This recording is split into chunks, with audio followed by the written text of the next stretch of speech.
Guys, turuan ko kayo magluto ng giniling. Ganito ako magluto. Tamana ng lola ko sa akin magluto. Pinakuluan ko na yung giniling, guys. Karot at patatas, dice chop. Itlog ng pugo. Pwedeng meron, pwedeng wala. Nasa sa inyo yun, guys. Sibuyas, bawang, at syempre lalagyan natin yan ng ating Del Monte tomato paste para lalong mas masarap. Painitin yung kawali. Mantika. Lagay natin yung bawang. Pag medyo pumula na, lagay natin yung sibuyas. Haluin nyo muna para di masunog.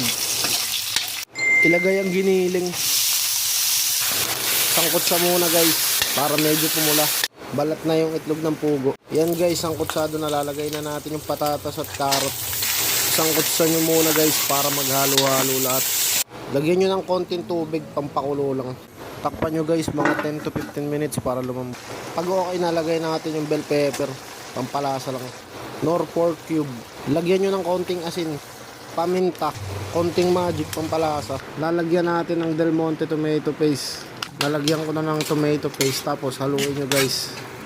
Pakuluin nyo lang muna saglit, tapos lagay na natin itong itlog ng pugo. Luto na, guys, pwede tayo kumain. Alright!